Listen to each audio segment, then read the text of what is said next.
Hello and welcome everyone to the College Chess Podcast, Season 4, Episode 6, brought to you by Susquehanna. My name's Joe, and of course, we're joined by a very special, lovely guest, Rachel from in US, which is in Singapore. She's a CCL player and a chess.com streamer. Rachel, well, welcome. Thank you. Hi. So, first question, have you ever been on a podcast before?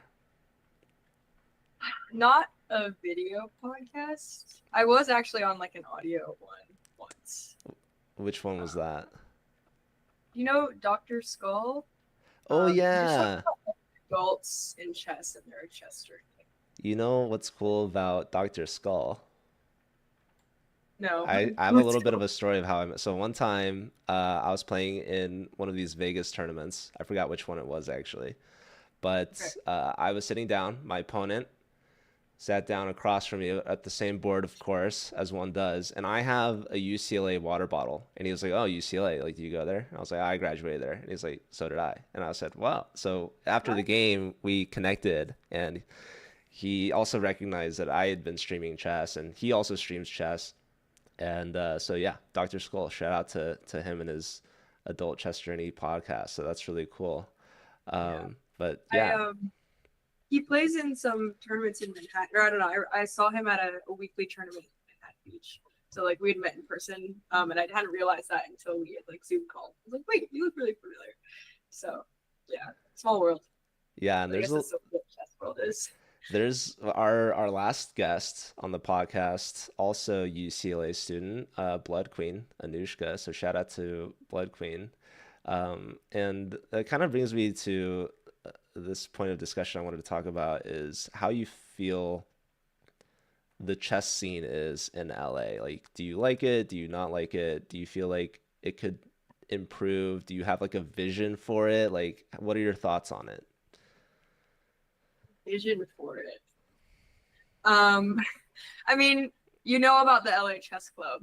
That's like a very new take on chess for sure. I mean, if that has really ever been seen anywhere. Um, yeah. So, you know, pros and cons of that. I don't know if you want to hear my opinions about that, but I don't know. There's been clubs popping up. Like I think that there's like pretty much a club you can go to like every day. If you yeah, if you're willing to drive. And then I know some people like have stuff weekly at their houses, which is nice. Um, but yeah, I don't know. The chess scene is like pretty popping in LA, I think, compared to other places. Um, I don't know, other places that I've been to, but also LA is just like popping in general with a lot of things. Um, yeah, I don't know. A lot of definitely the clubs that I've been to are like an older crowd, I think. So a lot of people I know in LA who go to chess clubs regularly are like 30s, 40s, less young people for sure. Yeah. Yeah, but What are your that thoughts might on? be changing. Well, I definitely Yeah. think LHS has a lot more potential to grow. Yes, 100%. Um, LA, like you said, it's kind of hard when places are so scattered and people have to drive a bit to get actually anywhere to play chess. Um, and I see someone asking if LA has a chess scene. It's kind of funny when you think of chess in the States, it's typically New York or, in the last like dozen years, it's been St. Louis. And also now Charlotte is growing a chess scene. We have Borat Chess in the chat, another streamer who's repping Seattle, and Seattle has a chess club, um, bunch of chess bars, and I think LA recently you mentioned LA Chess Club is a big one. Um, I know I've seen you around at the DTLA Chess Club and like to shout them out. Also, Northern Hollywood is starting a club that I see is posting regularly. There's also some clubs in like Orange County, but I really Yeah. have to pay some respect to the coffee chess scene, which is in West LA. And the reason why is because they're kind of my introduction to the online chess community. If you can believe it or From the not, state. I was Yeah. actually taking a summer class at UCLA, walking to class when I saw the guy that runs the club, his name's Brian. He set up Brian. a board and a camera, and the summer season at UCLA is pretty much dead. So he was not getting any takers at the chessboard. But of course, I had to stop and play him, and he ended up posting one of our games. And so when I looked at his channel, that's when I kind of found out, okay, there's like an online space for chess.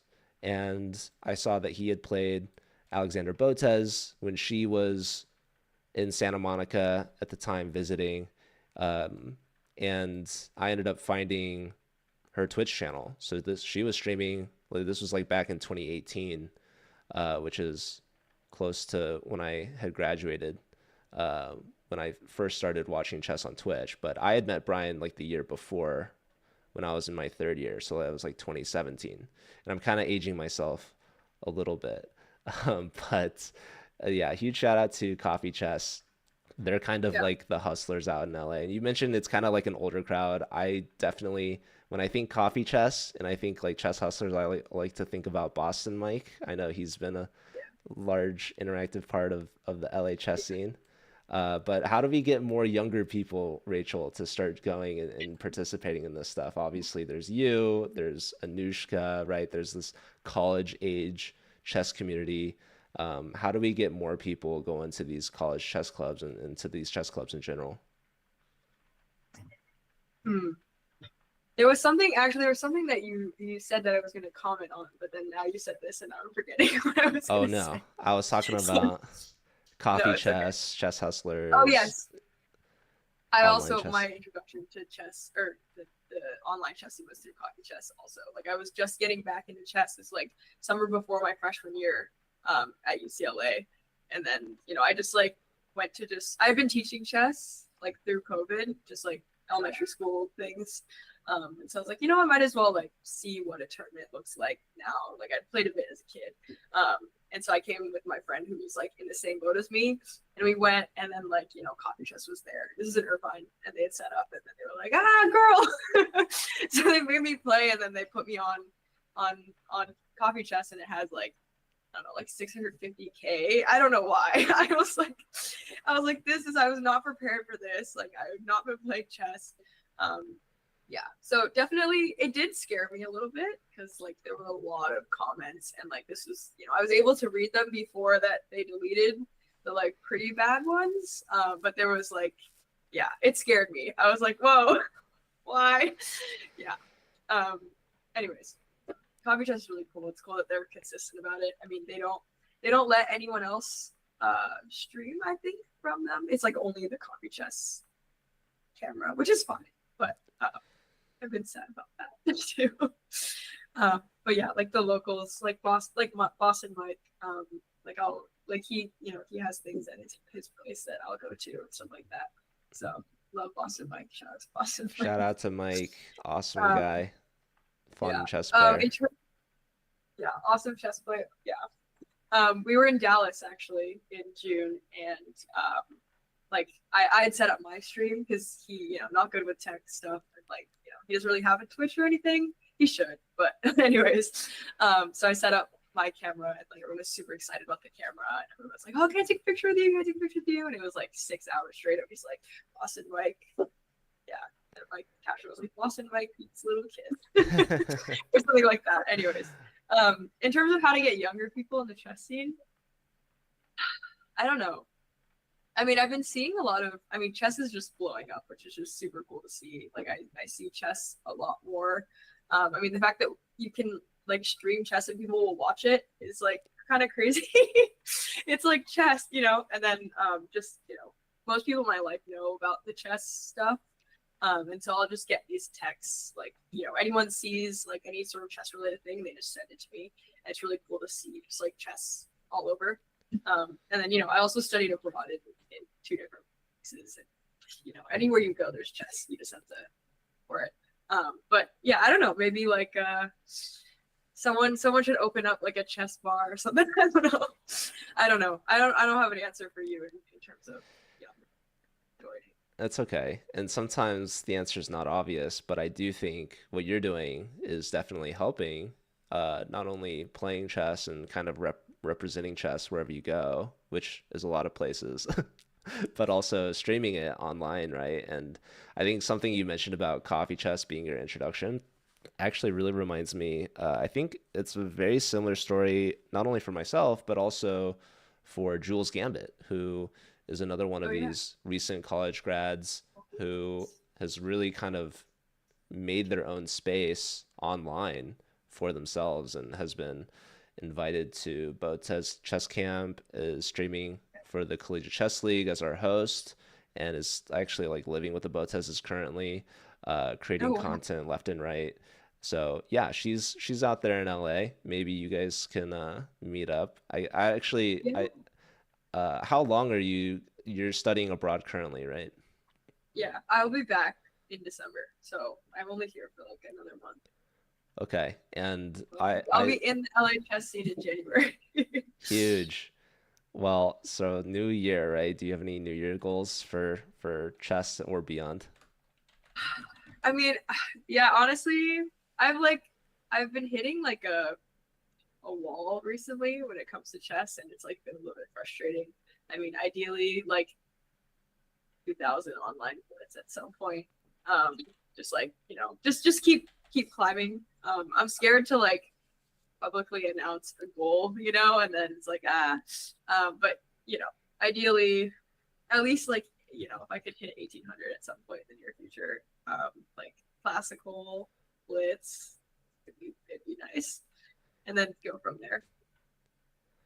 Well, I definitely think that you have a lot of time and room to grow. I definitely like looking back at my time in college and playing chess, I felt like I was always kind of a strong player, but when I look back at like my rating growth, it was like honestly in college I was like sub 2000 still and still like improving online, and I also made Yeah, a ton of improvement and growth after college because during college you're busy with like school and classes and all this stuff, and yeah. I didn't start streaming until after I graduated. So, and I was a little thankful for that as well. But how do you feel like streaming and playing chess and uh, going to school and studying abroad? Like, how are you managing all of your time? Do you feel like you're doing well, or do you feel like it's something you can improve on?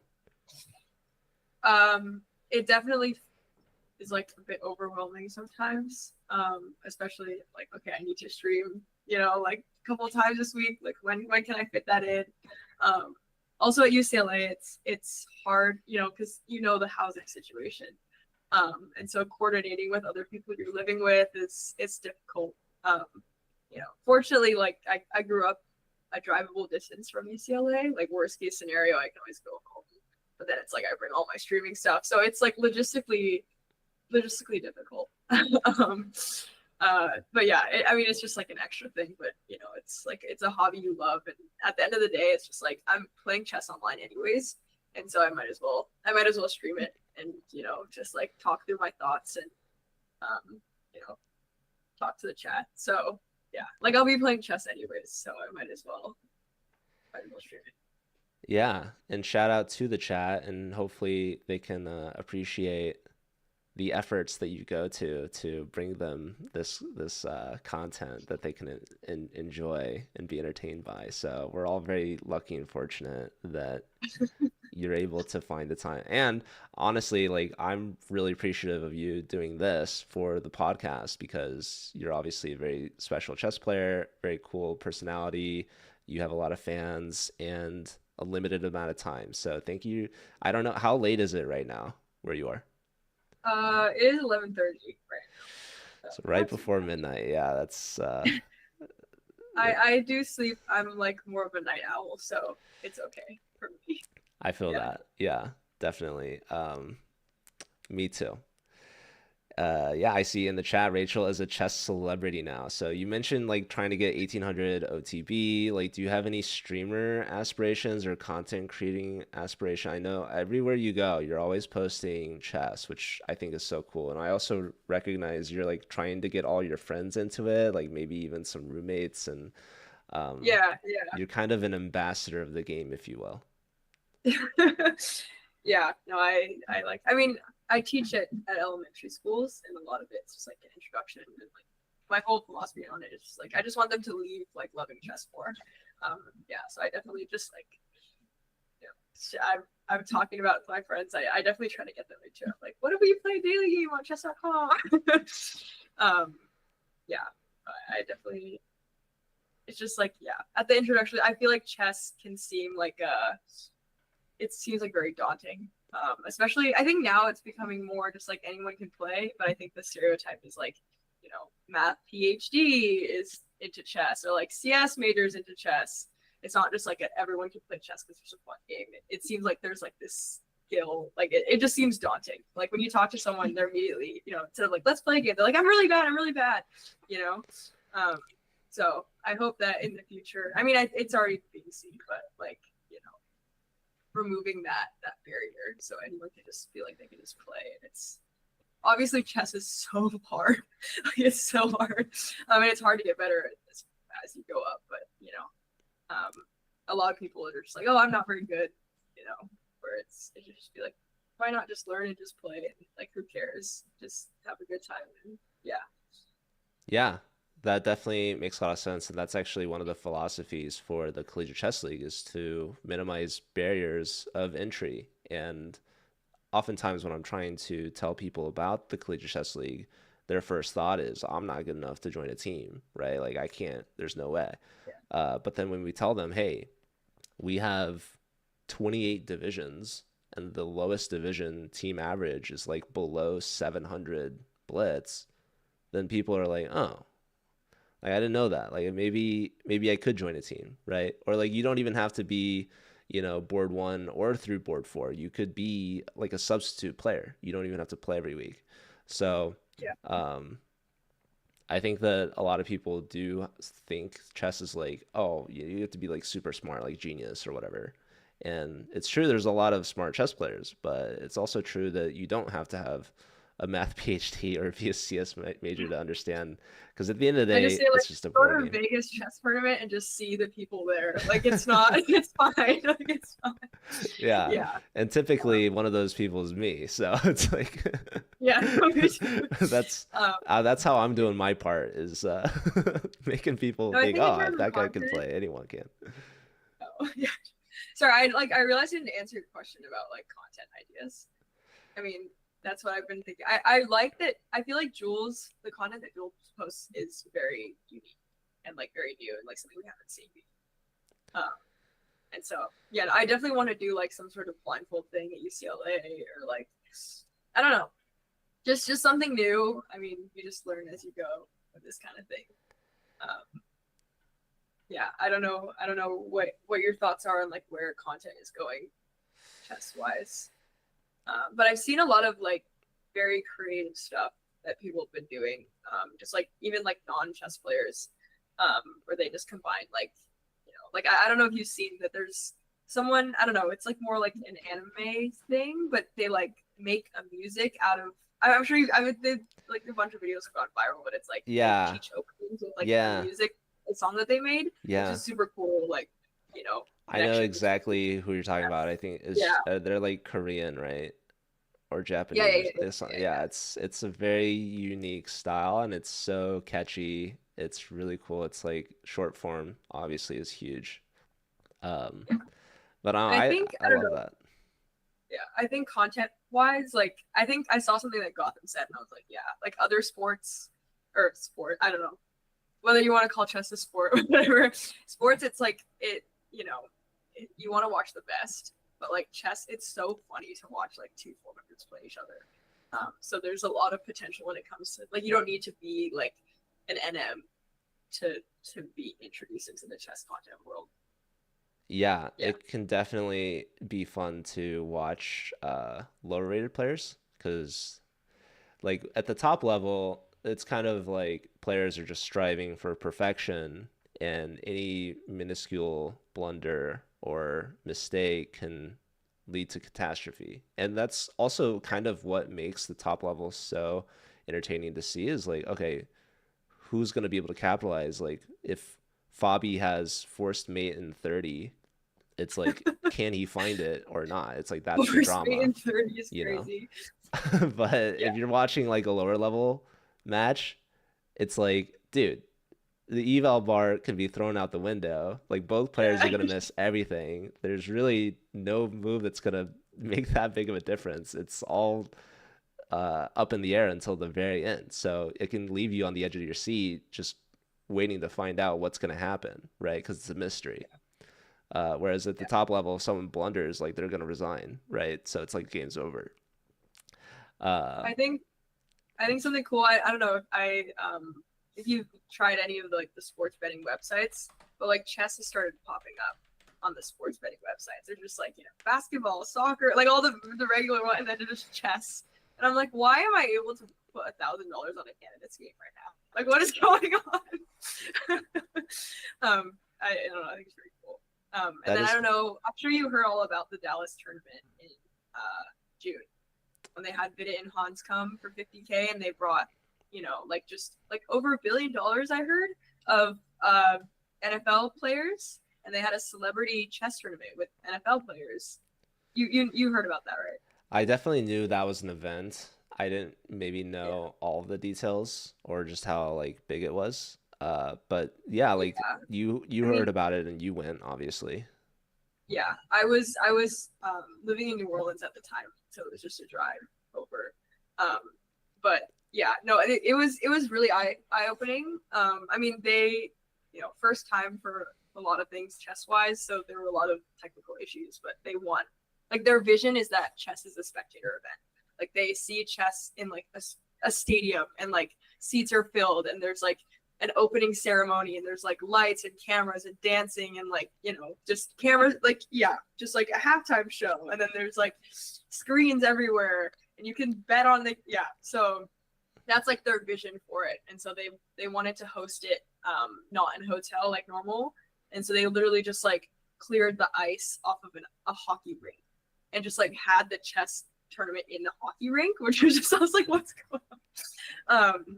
Yeah. And then I think like one of the founders of it, like their dream is to like just host events like that, and that's like their job. But I think that he's been Amari Cooper, the NFL player, or one of the NFL quarterbacks. I don't follow the NFL. His like private chess teacher for a bit, and so NFL or Amari Cooper just like, you know brought his buddies. I mean, I think that they could have done a lot more with the what's it? Why can't I think of the word? Like posting about it. they like Like did not marketing. post a lot about it, especially like with all the NFL players there. Like they did not post nearly enough about it for sure. Yeah. But it was just so different from anything I'd seen chess wise, and there were a lot of people there that were trying to make a living with chess, which like, you don't really. It's a very small community, so yeah, it was very cool to see. And I met Vidit, which was cool, and Hans, but And Vidit also, so I'm biased towards Vidit. was that Yeah, the first time you'd met Hans? that was the first time, but I heard that he grew up in LA, and like, a lot of people I knew in LA had met him. Yeah, Yeah. yeah, definitely. I know he's been around in California. Fun fact, the first tournament I ever played in for USCF was in Berkeley at the Berkeley School of Chess, and he was actually Okay. signed up for that same tournament. So if you go back and look at like the records, he's registered. I didn't meet him then. He must have been like less than 10 years old at that time. It was like 2013.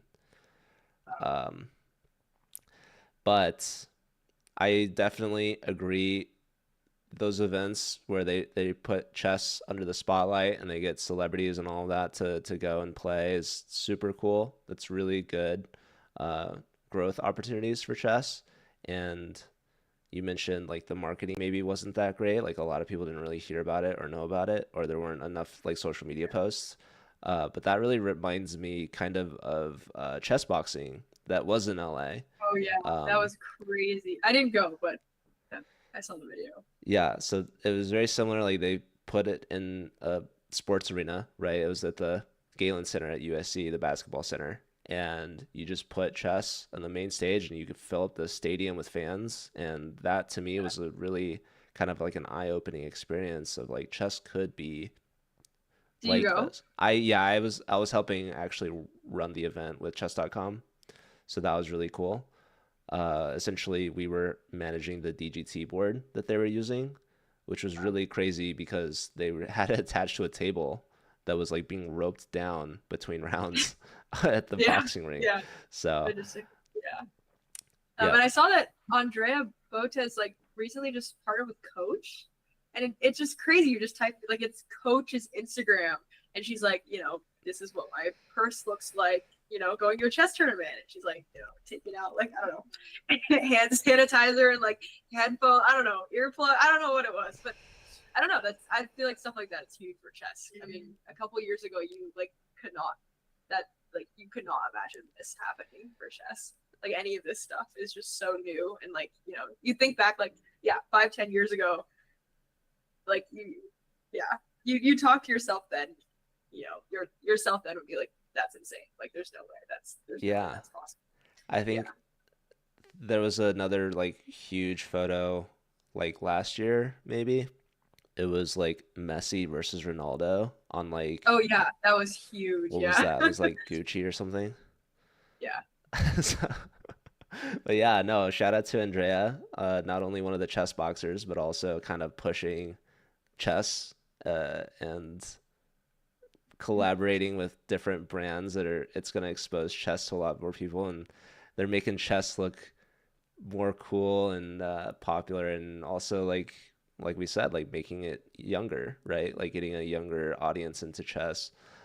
So there's a lot of people, a lot of cool people doing cool things, kind of spreading the game. And you mentioned these organizers trying to make chess more of like a spectator sport. I think that's really huge, and that's something that I would love if we could do for the Collegiate Chess League. That's always been a Oh plan yeah. where we could maybe have the finals in person. Like the So video I did like an internship thing in high school with Riot Games, and we saw the like the in-person league stadium. I don't know if somehow you had that connection and you could have like CCL. I mean, they just have everything set up for you. Like they have all the nice like theaters, the gamer chairs. Like you could literally just play online and like people come and watch. And instead of league, it's chess. I don't know, put in their finals. I don't know, pull yeah, some strings for that. Um, yeah, well, there's been a lot of esports facilities at schools that are getting, funding and more popular. And I think chess could really kind of grow into that space and be hosted at these esports facilities. I know UCLA has an esports facility at yeah, the Wooden Center. That's like their gym. Um, yeah, and I would love if more schools, esports clubs or facilities or club like yeah could just like sponsor chess and sponsor chess events, because chess is largely played online.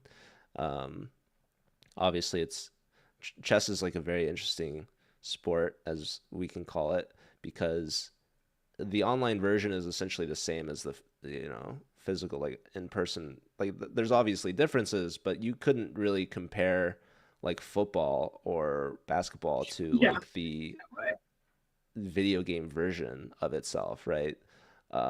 So essentially your skills kind of translate like one to one more or less, uh, which is very different from physical sports, right? So chess is kind of at the crossroads of esports and more traditional sports. So it kind of gives us a really cool opportunity to be able to do these online tournaments, do these online events, and also be able to um, bring these events in person, either on a computer or on a board, right? So like Pro Chess League finals is where I really had a epiphany moment where I was like, hey, this could be a college team. And so that kind of inspired me to start organizing these online events for college teams, and hopefully one day bring them in person. And like chess.com has been doing the Speed Chess Championship in person, Champion Chess Tour finals in person. Like they're doing a lot of these in person events. So, um, like also chess boxing was in person, Pog Champs was in person. So something about chess bringing people together is just so cool, and that's why I like so much about it and the community. And like going to these Vegas tournaments is a great place to meet a ton of people that maybe you only knew Oh, online or had never met before. So, yeah, are you going to Vegas this year? Do I you have haven't plans made for any it? plans yet. I know there's a big one coming up in December, the North American Yeah, Open. yeah. How about you? Do you have any plans? I don't know. I haven't thought too much about it. I mean, I'm gonna be traveling literally till like the 23rd, so it'll just be like, but I will have been playing chess. Like I'm gonna play.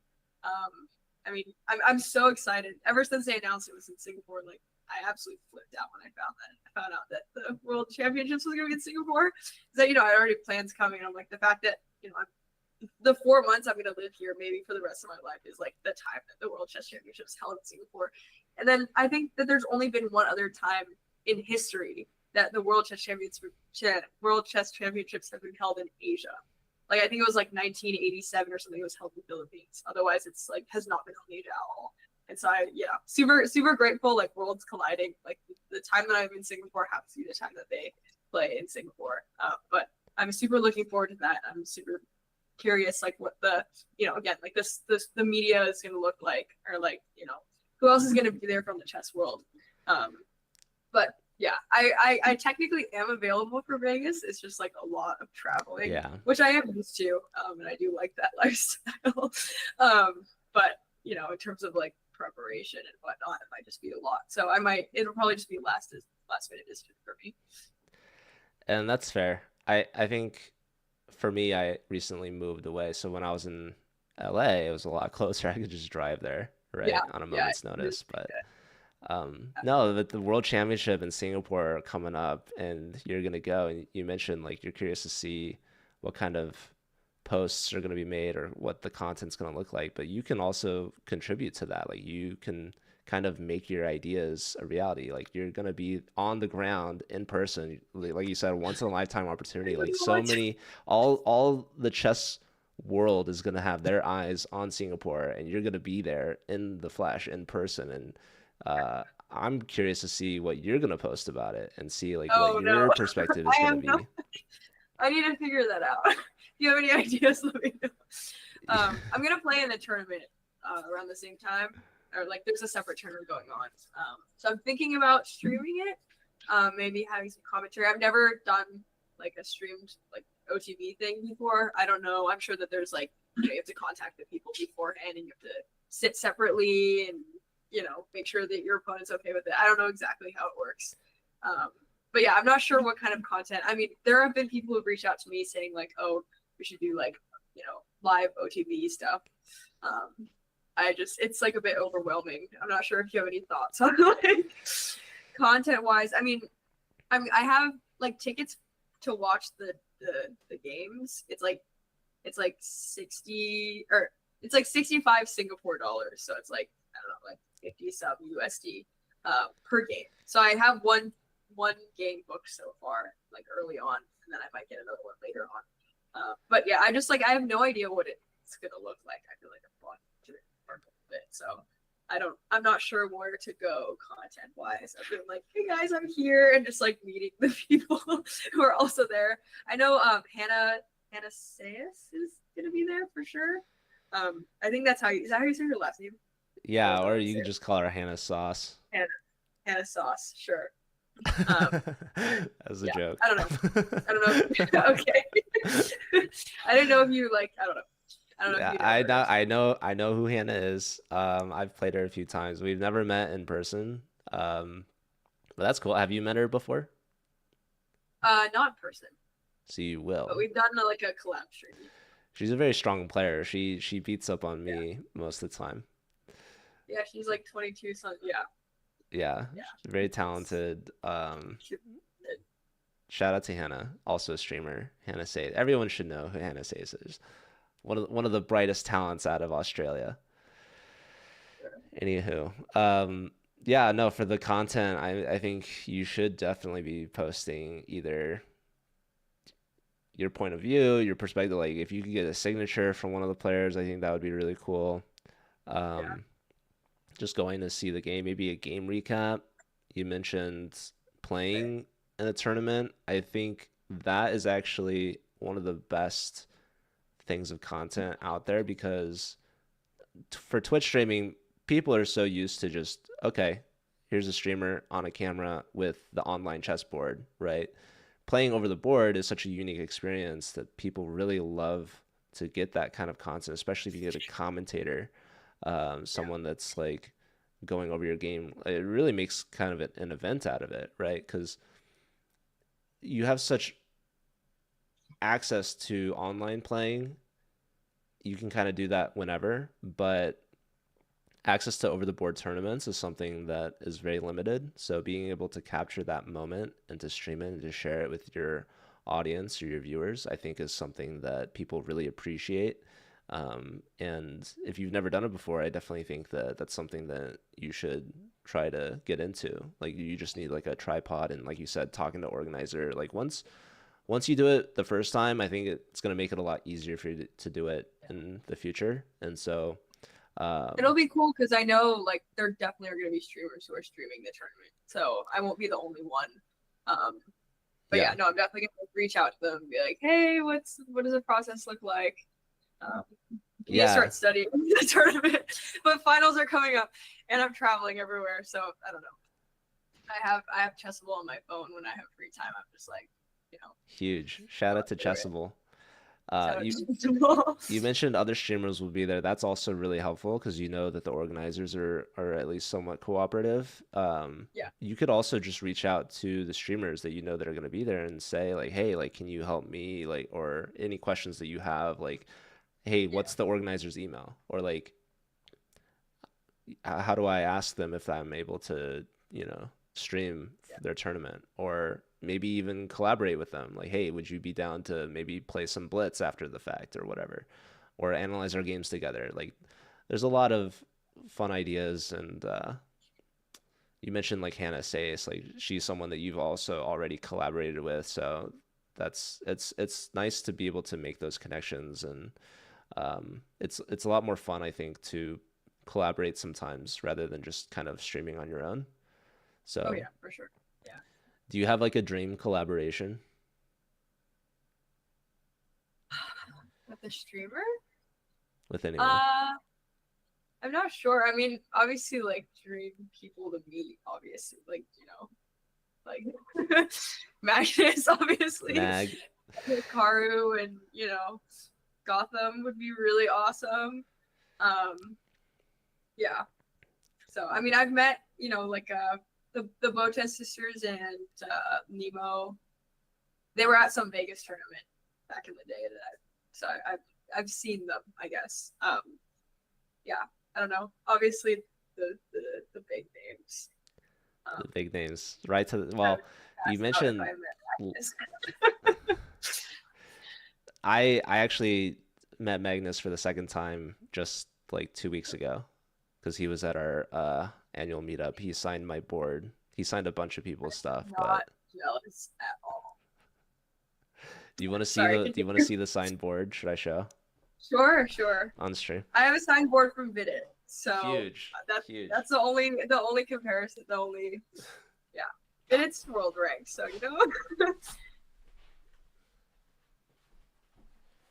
Wow, very The nice, very signed nice. Magnus chessboard, huge. Wow, I just that have is it really on the huge. floor here. I'm realizing now. I'm gonna put this in my notes right now. I need to get like I have very limited space coming here, and so I do not have like I just bought like a super cheap chessboard here. I need to get like a proper one so I can get the signatures of the yeah.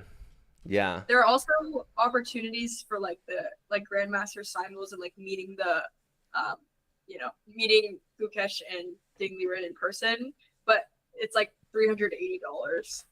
So I don't know if people like who's gonna do that, but I'm just gonna try to peer from, get a glimpse. Yeah. So I don't know who's gonna be getting those, but um, yeah.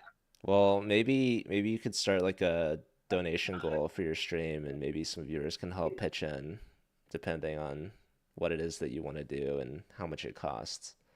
Right. Because I know people definitely really appreciate your content. I'm definitely someone that appreciates the content being put out, and like I said, your time as well. And I think this is a really cool opportunity, and you should take advantage of being there. And it sounds like you're planning on it.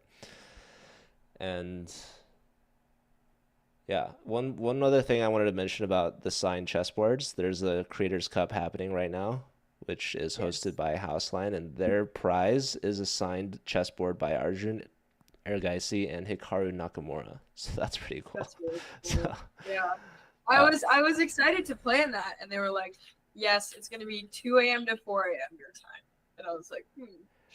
yeah, I was like, rough. maybe like up to 2 a.m. I could do, but like 2 a.m. to 4 a.m. Starting at is like yeah, my sleep schedule's screwed, not that screwed. Like I can't. And they were like, yeah, sorry. So yeah. I'm sad about that, but I'm excited to watch. You had a similar kind of conflict with the CCL. I think originally we were trying to add you Yeah, to the UCLA team, which was playing in 11 a.m. Pacific, which is definitely too 2 a.m. late for you. So Yeah, luckily we were able to get you into the Singapore team. yeah. But maybe next semester you'll transfer back I mean, yes, I will transfer back if you as long plan. as it's in time. Are It's you 11 a.m. on Saturdays. Yeah, that's the default time. Yeah, I should be available. Also, just kind of a heads up, playoffs are coming up. So we have one weekend left of the regular season. That's going to be round seven. That's going to conclude the regular season round robin. And then playoffs will start. And playoffs, unfortunately, are at the 11 a.m. Pacific time default time. So you guys will still be able to reschedule, but it's going to be tougher, right? So that's one of the unfortunate things. But in the future, hopefully we'll have enough international teams where maybe we could create their own separate league, Right. right? And that's kind of what we did with the India uh, chess championship. So That's um, really cool. yeah, there's potential out there. So anyhow, Uh, could you, sorry, really quick, could you explain how the playoffs work? Like for every, because I think I'm on the B team yeah, for so NUA. essentially schools can register as many teams as they want as long as they put their best players on their top teams, right? So you cannot kind of spread out your players. You Right. have to put the top four on the top team and so forth. And then the teams get separated into divisions based off of their average team rating. So um, schools cannot have more than one team in the same division. Anyways, divisions have 16 teams. There's two groups of eight.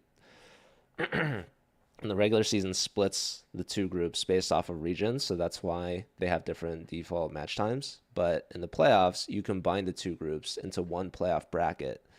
So the top six teams from each group will make playoffs. So out of the 16 teams in one division, only the top 12 will make it, right? Top six from each group. And that's why the default match time is 11 a.m. Pacific. You followed like the group A match time. And it's a single elimination bracket. So if you lose your match, you're out. Yeah. But if you win, you move on to the next round. So you start with round And this one. is for A, B, C, D all the way. This is for every division. Okay. Cool. So if you're team B, then you're in a lower division than your A team's division. And we have 28 divisions. So I don't know which division your team is in, but I'm yeah, I'm not sure it actually. doesn't really matter as long as your team is top six in your group. So just don't be bottom two. If you're the bottom two team in your group, you get eliminated from play. Like you're not Okay, even qualifying for the bracket. that's Um, sad. yeah, I mean, a lot of times the bottom two teams aren't really like I don't know. Sometimes like teams withdraw as well or drop out. Like if we had all the teams make the playoffs, then the regular season kind of is less valuable, I think. And then also, uh, yeah, I mean, why even try in the regular season if you automatically qualified? There's got to be something. There's a little. I think top six out of eight is also kind of generous, right? Yeah, super But generous. basically, you get a 12 team bracket. You have round one, and then round two is quarterfinals. Round three is semifinals, and then the fourth and final round is the finals. There's also a third place match because we give prizes out to the top four teams.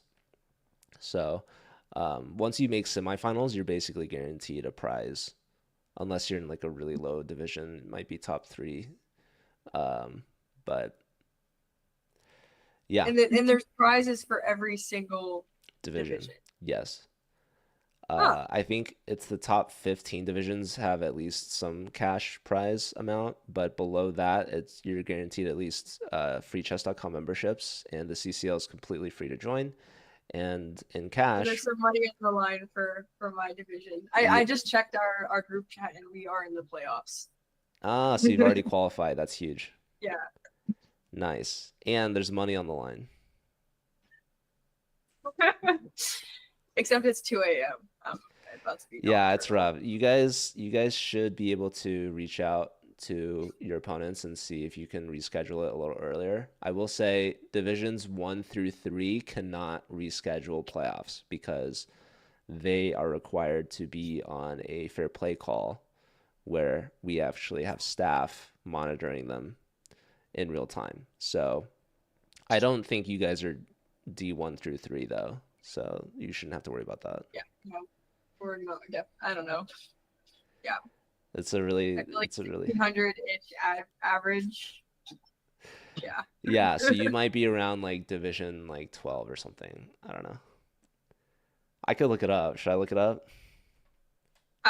Sure. I mean, I don't know what difference it's gonna make. For Because I me, I'll could, just try to win the games that I play, and that's about all I can do, I guess. and that's drink a totally, bunch of drink a monster before 1 a.m.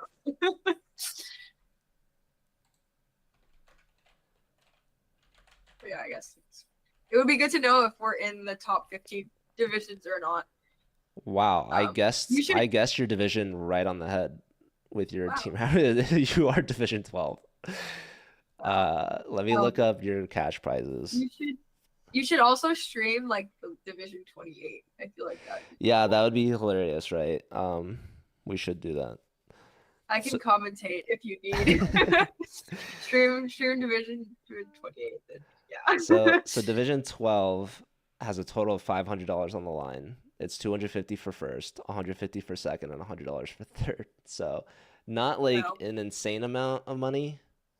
yeah. But some of that money could be used to buy some chess sets for your club, right? Or maybe you Yeah. could buy your ticket to go see Ding Loren versus Gukash. Yeah. Yeah. It If will your not, but if it'll your buy one teammates person's one and a half. Yeah. that would actually be really fun. Like have your team like each get a ticket to go see one game. I mean, we already all bought tickets. Oh, okay. Well, it You would can't live in reimburse you guys. Singapore and not go, and be a chess enthusiast. Um, but I am going to one of the earlier games just in case if things get spicy. I can book another one.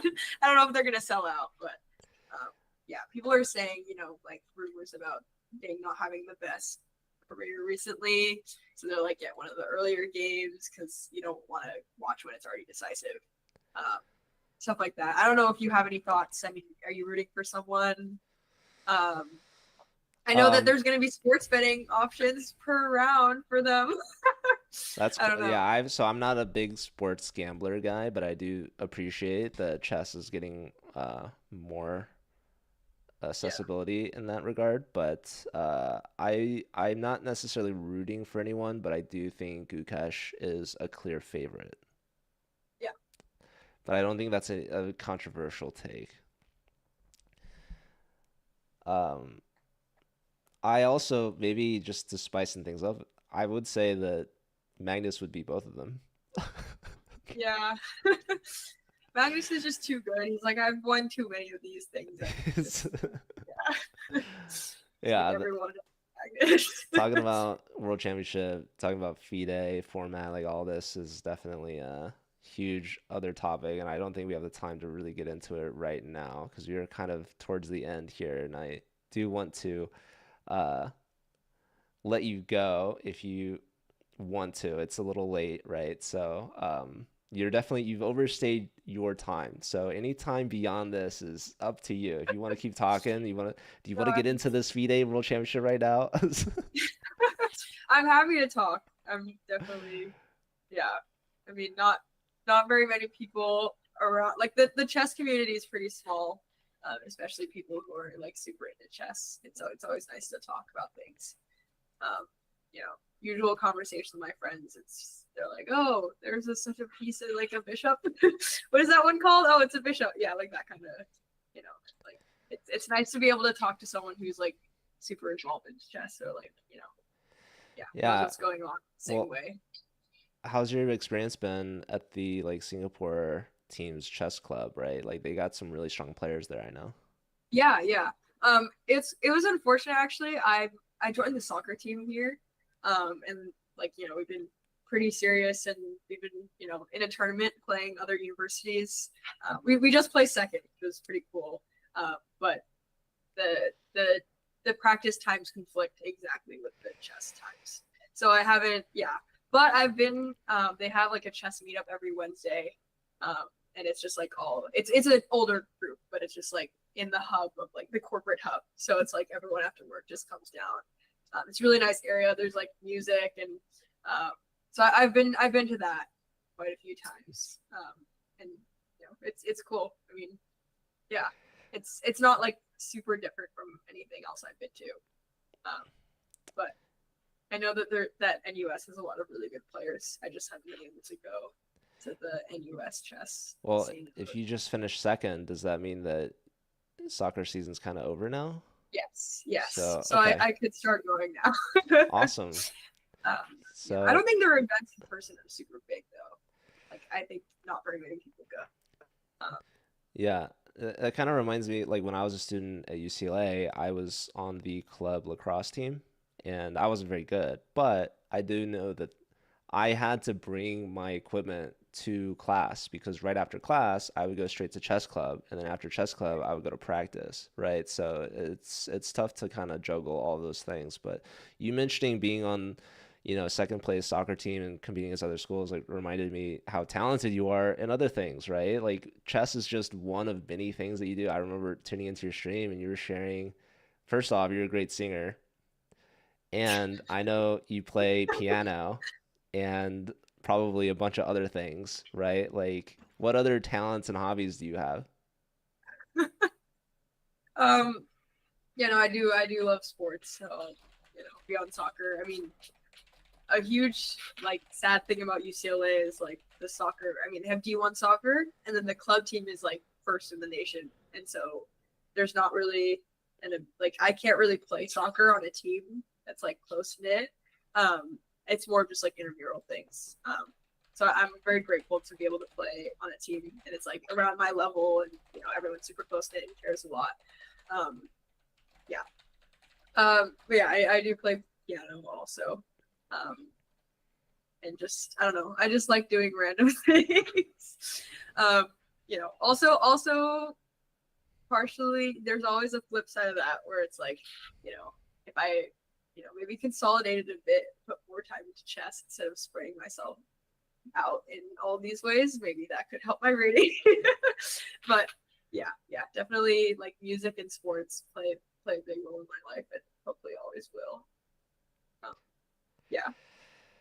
Yeah, and those are great hobbies to have. Do you feel like there's any sort of uh, connection between the two? Do you feel like you see a lot of parallels between your Oh yeah. hobbies? Oh yeah. Yeah. Does chess I help think I you? wrote my like UCLA essay about that actually, like my college application essay about like the way that chess relates to the other things. I mean, yeah, there's definitely a lot of parallels that you can make. Yeah. Yeah. How do you think chess has helped you specifically and with other things in life? That's a complex question. um, Let me think.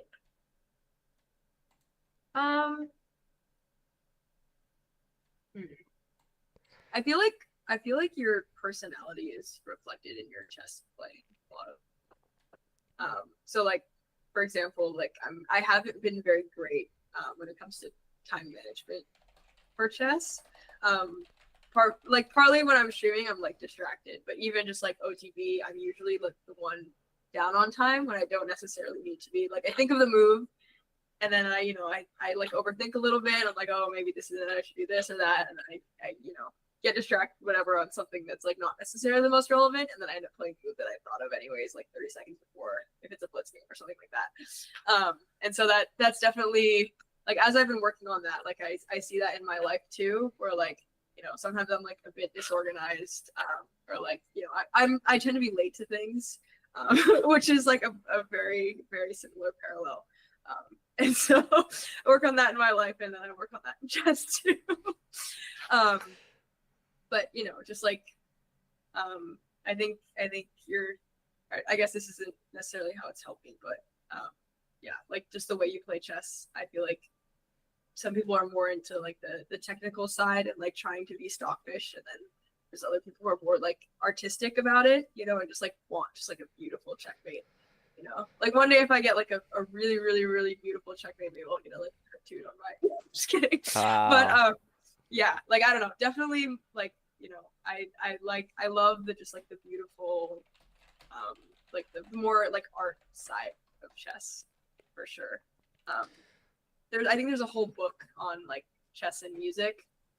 I've taken a look through it. But like they have chess compositions, right? And they have like music compositions. It's very similar. Like these are the rules that you're confined in, like 64 squares, however many notes. And then you can try to compose something off of that. You can make really cool. I mean, you've seen like all the Christmas tree one and like all these crazy like beautiful compositions. Whatever, it's the same. Yeah, I don't know. I need to. I feel like I've had a lot of thoughts on this, but now put on the spot, I haven't thought about it in a bit, and so now I'm like,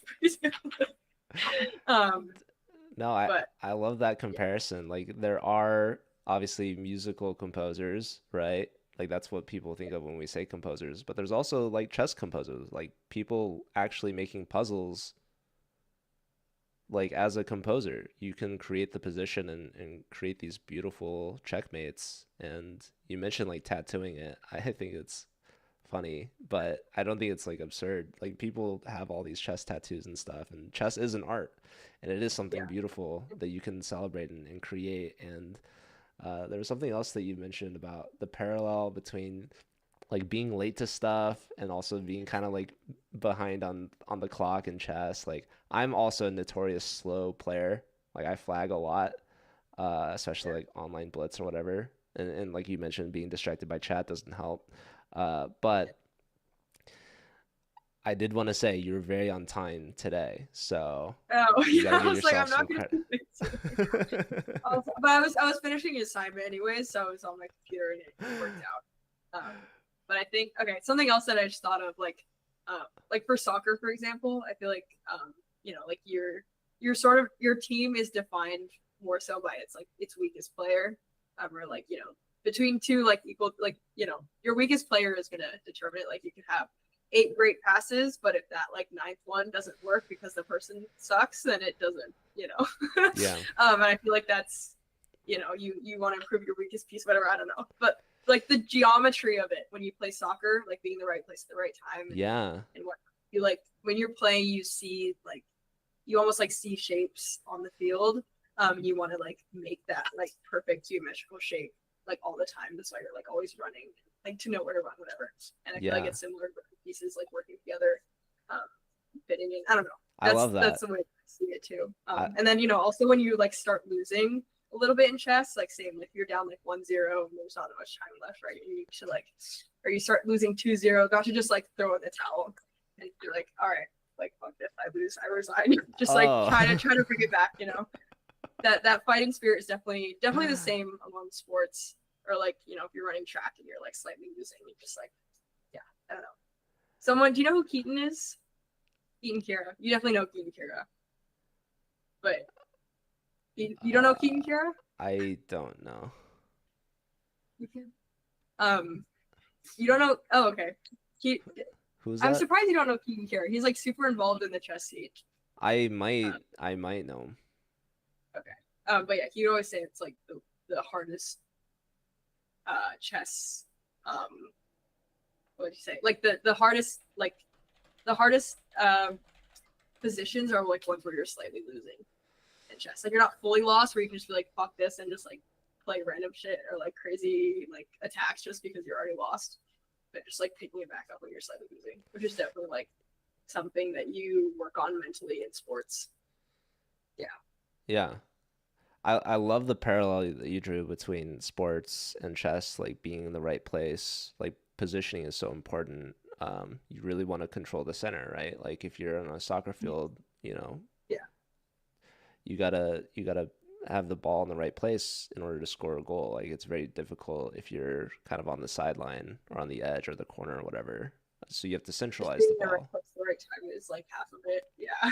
Yeah, you have to have your pieces in the right place. You have to have your players in the right place, and then executing the tactic, right, is Yeah. actually getting the job done. So sometimes you could be in the right place in the right time, but if you hit the ball out of field, it's like, okay, that didn't work out, or you miss a tactic, right? You played the Physical tactic in the versus wrong move tactical order. chess. Yeah.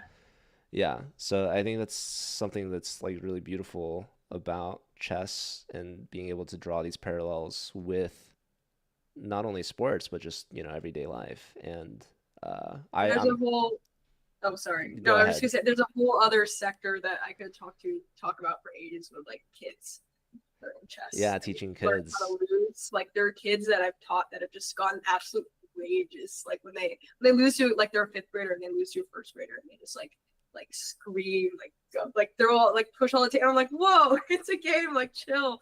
But they like cannot lose. In chess, you just like lose over and over and over and over. It's very humbling. Yeah, a lot of life skills. I mean, that's why parents sign their kids up for chess because your whole like pitch is like it's a workout for your brain and you learn good life skills. But I mean, I guess you do. I mean, yeah, definitely teaches a kid how to lose, especially if they are like doing. I don't know. You know what I mean. I could talk forever about that, but that's a whole Yeah, other thing, like child development and like teaching kids chess. Yeah. that is something like I like to also give lessons and coach a little bit. I don't say that I'm good or anything, but that's one of the lessons I think is really important is learning how to lose and how to learn from that and improve from it and kind of like not necessarily embrace it, but to be able to take it in stride, I think is really important because if you don't like losing, then chess is actually like a really bad game because you're Yeah. going to lose a lot, right? Like that's probably like 50% of your game results. You're going to win some and you're going to lose some. But to That was expect, interesting about. Or sorry. Finish what you're saying. you can go. No, I was just saying like that was something about Queen's Gambit. Like everyone's asked me about Queen's Gambit. I watched it so many years ago. I don't even remember like when it first came out. But like I just remember that she like beat the janitor and then all of a sudden she's like beating the world champion. And there wasn't like anything about her losing at all. She just like it was just like, oh, she learned this game and she just beat everyone in the world. And like, no, what this is not what is going on? There's got to be some Like this sort is of missing a whole like a huge component of what chess is about. Yeah. yeah, I don't remember the exact details either, but I think between beating the janitor and beating the world champion, she was like in the U.S. championship, right? Which is also, you could say, an absurd leap. Yeah. But yeah, I think Queen's Gambit did a lot to kind of expose chess to the general audiences of Netflix, which was huge. That was like the first really major chess boom for online chess. That was like 2020. That was like same time as like PogChamps, which was also a big boom online. Like chess was super trendy to be playing and streaming, which was really cool. And then last year we had an even bigger boom. I know we mentioned like Messi versus Ronaldo. There's also like mittens, which was a huge viral thing. There's also the cheating scandal, which is probably the biggest factor, right, with Hans Niemann The amount and of Magnus. people they don't know the amount of people who come to me like, first thing I say chess and then they go Queen's Gambit and then they go the cheating scandal. Like Hans, that's like all they know, just like lay person, just those are the two things that I know yeah, about chess. Yeah. and Also someone in the chat said, I think she lost a total of 2 times the entire show. Yeah, that was like one of my main like, oh, what? Maybe we could have done something with this a bit differently. But yeah, yeah, but in order for it to be, I think, so successful, it had to kind of be this like what would be absurd to the chess world, but like to a general audience, it's kind of this disbelief that can make it so interesting, right? And I think that's also maybe what made Hans Niemann such an interesting case. Like, wow, this teenager just beat Magnus Carlsen with the black pieces. Like, is that real? Like, could he really Yeah. have done that, right? And I think the answer is yes. But just the general audience, the population doesn't necessarily know. And so that's why it's so intriguing. Like, is it a scandal, right? Is it a controversy? Is it a conspiracy, right? I think that's what makes it so dramatic and so attention grabbing, is that people really like these kind of things that they can like grab onto. Yeah. So I think people have also asked me, they're like, do you calculate like in your head? Like, do you look up and see the board on the ceiling? I'm like, no. I was like, I can play blindfolded if you're like You're not there under 1,000, but like, yet. you know, I don't see the pieces on the ceiling. No, that is no. Not But I think quite. it's hilarious. You're working on it though. Yeah, yeah, maybe one day. That's what Hikaru's doing, right? When he looks up, he sees the pieces up there. Yeah, give me some of those green and white pills or whatever that whatever she was taking to see her Yeah, vision. That's some. I know Halloween just passed, but that would be a funny Halloween costume. oh, true. Yeah, I Did didn't you do anything for you Halloween. didn't do anything? Is it not so big in Singapore? Not really. I think all the exchanges like there were a bunch of clubs and they had promotions and free drinks and stuff like that. But other than that, I didn't really see much going. Has there been any like Singapore specific holidays that you've been involved in where you're like, wow, this is lit. Like I wish we did something like Um, this.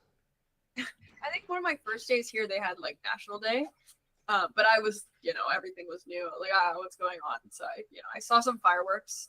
I know they had a bunch of stuff for it, but I was still figuring out what was going on and adjusting jet lag, whatever. Yeah. And then they have just like certain, they had Diwali off for school. I'm not saying, I don't know if I'm saying it correctly, but yeah, but I, wasn't super involved in that, but they've had like some festival or like some stuff on campus for that. Other than that, I can't think of anything. Is there anything that you're missing out on? Like when you come back to the States, is there like, okay, the first thing I'm doing is like getting in and out or something? Like, is there anything that you're missing or not really? Uh, I really miss the nature. I mean, the first thing I'm doing actually is I'm coming back and I'm road tripping up the PCH, just like straight up, Wow. like to the redwoods, maybe a little bit beyond that. Like I miss the nature, I miss the space. I mean, I didn't realize, but like you think of Rhode Island, right? And you think it's like tiny and like 3 Singapores fit in Rhode Island. Like 5 Singapores fit in LA County. Like it's tiny and everything is super like, you know, it feel coming from the US, it feels a bit claustrophobic at times, like very cramped. So I definitely I just and it's hot all the time. Like people don't really know what seasons are Oh, because it's all just one temperature and you walk outside and you're sweating. It's super humid. So I'm got I'm it. excited to like wear like something other than just like t-shirt and shorts because I cannot wear anything else. It's just too hot. Um, but yeah, definitely the nature. I'm ready to just go to the beach, basically. Nice. Yeah, Yeah. No, the road trip, PCH is beautiful. And, yeah, I just left California, but California is one of the most beautiful states. The coast is 100%. amazing. I really love the different parks that they have off the coast, like Sequoia, Yosemite. It's just some of the most beautiful places I think in the world. But I gotta travel to Asia at some point. I gotta go. I've never Yeah. been, so I know you're definitely a world traveler. And I don't know, do you know how many like countries you've been to? I was actually looking that with my friend a couple weeks ago. I think it's crazy. I, a lot of people say abroad for a year, and so I just split that up into like two fall semesters. That way, I'm only missing 2 quarters. Um, but before I had studied abroad, I had been like just the U.S. Like I hadn't been outside the U.S. and now I think it's like 16, um, which is crazy. But it's super easy to travel different countries in Europe, and here, you have to take a plane everywhere because how it is Yeah, geographically. Um, but yeah, I think it's 16, which is pretty insane. that's awesome. Yeah. Yeah, I haven't counted how many I've been to, but I think it's like probably less than five.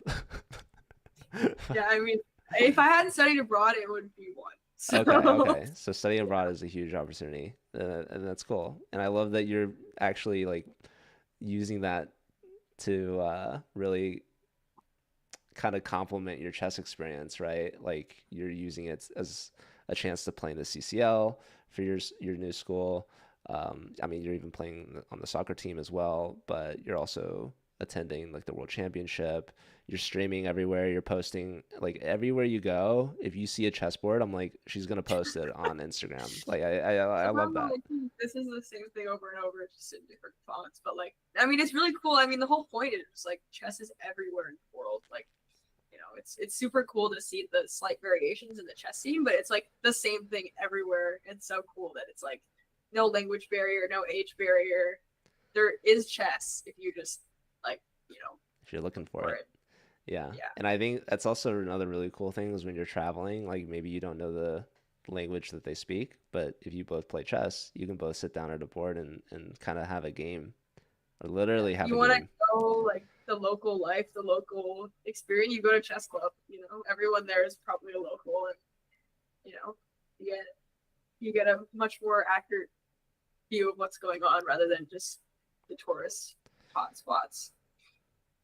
Yeah. What's next country on your travel list? Taiwan. Ooh. Taiwan.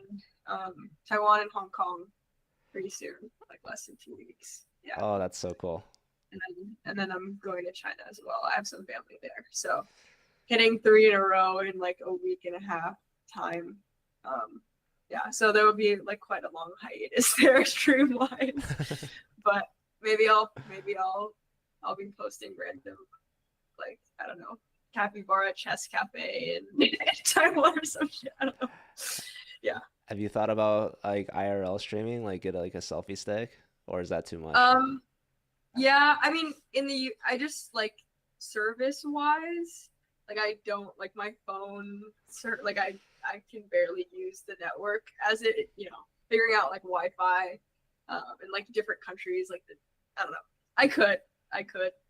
Um, I haven't thought of like IRL streaming, but like I love like IRL chess streaming.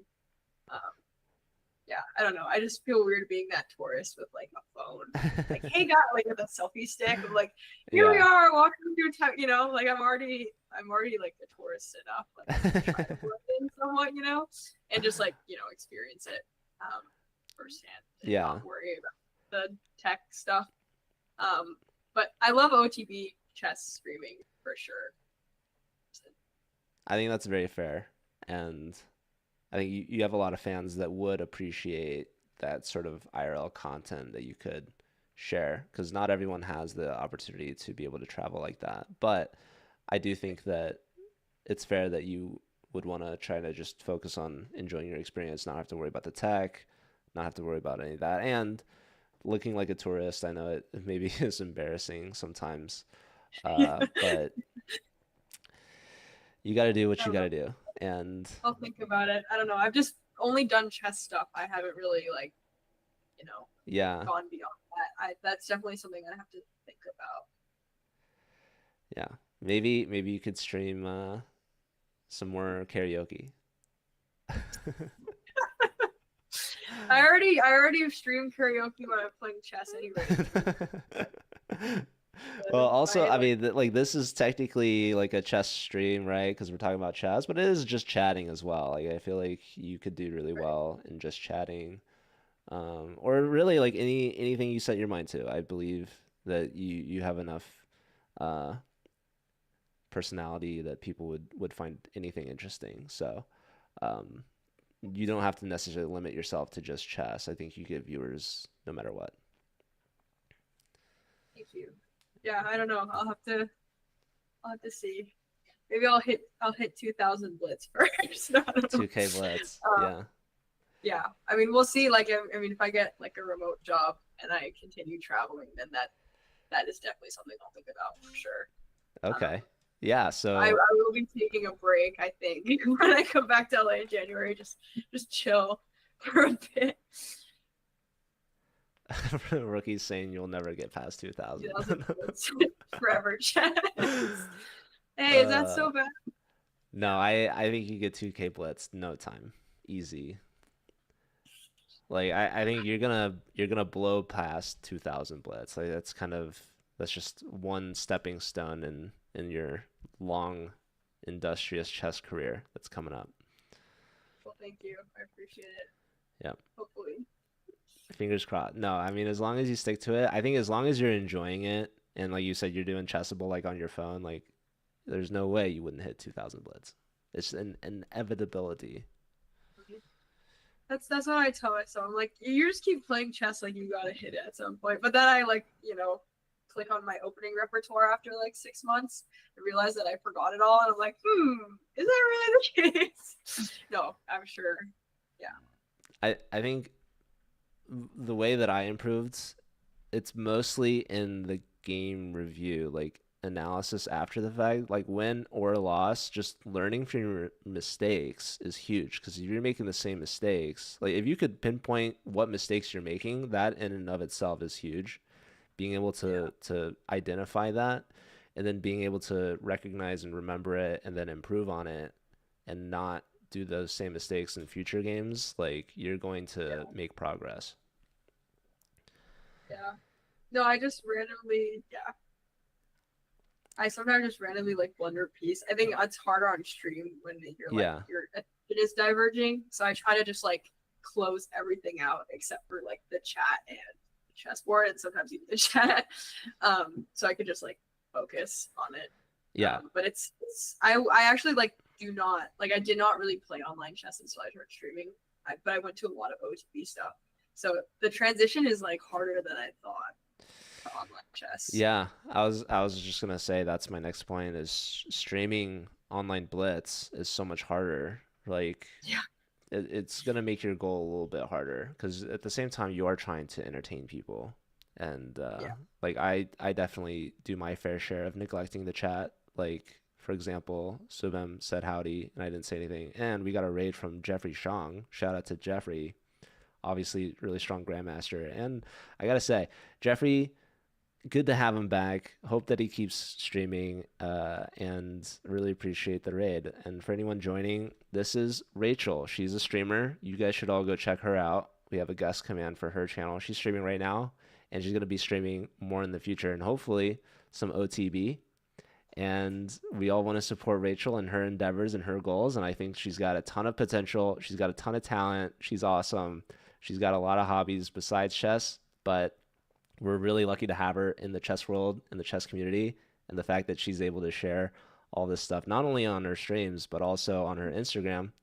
And it's really cool to be able to see all the great, awesome things that she's doing to share the game of chess with the world. So, Rachel, I want to thank you again. Appreciate you, and I'm really looking Yeah, forward thank you to. so much for having me. This is a lot of fun. Yeah, there's a lot left in store for Rachel. So, um, good luck and yeah, Yeah. let's stay in touch and anything that you need from me, you're more than welcome to reach out and yeah, looking forward to seeing what you post from the World Championship. Yeah, thank you. I mean, if you have any interest in like potentially commentating, let me know. I know you do that a lot. I'm not. I again, I this is so new to me. I don't know how this works necessarily, and time zone things. I'll have to see. um, but yeah, thank you so much. Yeah, Thanks for having if you're ever doing any event and you need help commentating or otherwise, I'm definitely a resource for you. So I would be honored to commentate for if you ever did something. So if the time zone works out like you said, but I'm around, so let me know and we'll me. see if we can make something work. But yeah, good luck and Yeah, thanks again for your time. yeah, thank you.